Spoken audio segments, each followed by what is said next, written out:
बिंदिया और सूरज जी ने करी। दोनों ने आपस में किस गुलाब सिंह को दिया। बहुत बड़ा धोखा। अब घर की प्रॉपर्टी करने वाली है। अपने नाम ईशा को पता चलने वाली है। कहानी की शुरुआत में आप सभी को देखने को मिलने वाला है गुलाब हवेली की दीवारों में आज एक अजीब सी खामोशी और आने वाले तूफान की आहट थी, क्योंकि रिश्तों और विश्वास की जो नींव बरसों से जमी थी वह आज हिलने वाली थी। बंदिया की चाल इतनी गहरी और खतरनाक थी कि किसी को भी संभलने का मौका नहीं मिला। कहानी उस वक्त एक नया और खौफनाक मोड़ लेती है जब रिसेप्शन की धूमधाम के बीच एक ऐसा सच सामने आता है जो गुलाब सिंह के पैरों तले जमीन खिसका देता है। बंदिया ने बहुत ही शातिर तरीके से रिसेप्शन शुरू होने से ठीक पहले गुलाब सिंह को धोखे से नशीली दवा देकर बेहोश कर दिया था। उस बेहोशी की हालत का फायदा उठाकर उसने वकीलों और गवाहों को भ्रम में रखा और गुलाब सिंह के नाम की सारी जायदाद, वो पुश्तैनी हवेली और रुतबा सब कुछ अपने नाम करवा लिया। जब तक गुलाब सिंह को होश आया तब तक बहुत देर हो चुकी। रिसेप्शन में जब रोशनी चमचमा रही थी और मेहमानों का तांता लगा था, तब बंदिया ने माइक हाथ में लिया। उसकी आंखों में जीत की एक क्रूर चमक थी। उसने सबके सामने भरी महफिल में ऐलान किया कि अब से गुलाब हवेली की असली मालकिन कोई और नहीं बल्कि वह खुद है। यह सुनते ही गुलाब सिंह के चेहरे का रंग उड़ गया। उनके हाथ कांपने लगे जैसे उनके अस्तित्व का ही कोई हिस्सा उनसे छीन लिया गया हो।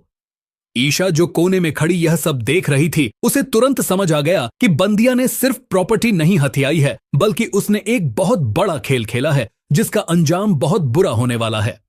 सूरज जो अब तक ब्या को सिर्फ एक चालाक औरत समझ रहा था, अब मान चुका था कि ब्या पूरे घर को अपनी मुट्ठी में कैद कर चुकी है और नचाने के लिए तैयार है।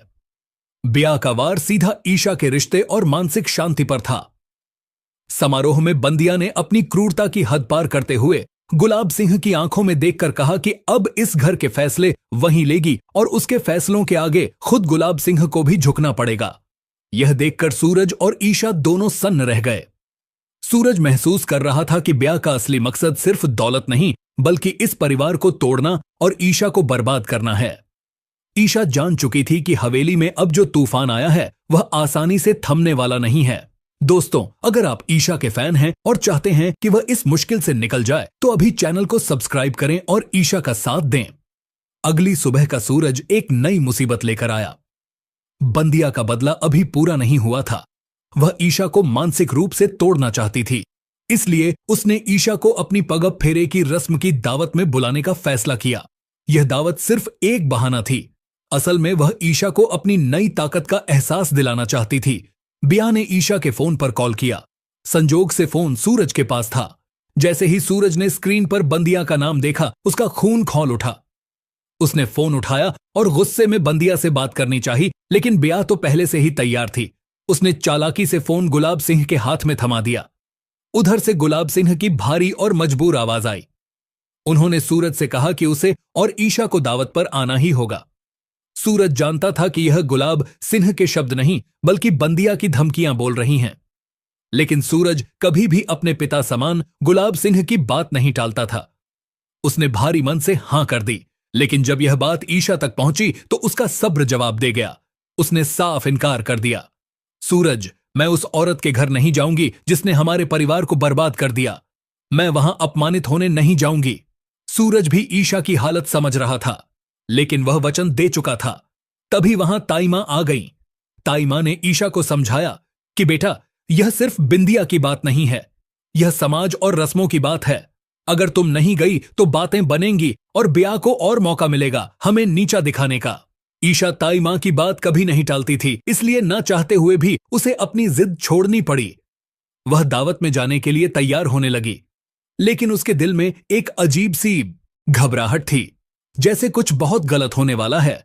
उधर बंदिया और गुलाब सिंह के घर में भी एक अलग ही खिचड़ी पक रही थी। जहां बंदिया ईशा को जलील करने के प्लान बना रही थी, वहीं गुलाब सिंह की आंखों में एक बेबसी थी, लेकिन शायद उनके दिमाग में भी कोई योजना चल रही थी कि कैसे अपनी बेटी ईशा को इस जाल से निकालकर वापस घर लाया जाए। यह दावत सिर्फ खाना खाने की नहीं बल्कि शह और मात के खेल की थी। सूरज तैयार होकर कमरे में आया। उसने सोचा था कि ईशा तैयार होगी, लेकिन जब उसने धीरे से दरवाजा खोला तो देखा ईशा खिड़की के पास खड़ी बाहर शून्य में ताक रही है।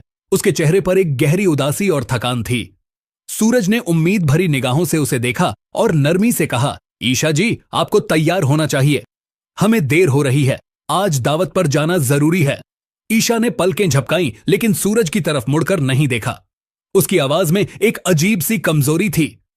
नहीं सूरज, मैंने कल भी कहा था ना, मेरा मन नहीं है, मैं वहां नहीं जा सकती, मुझे अंदर से कुछ ठीक नहीं लग रहा। सूरज उसकी इस जिद और व्यवहार से उलझन ईशा वाली एल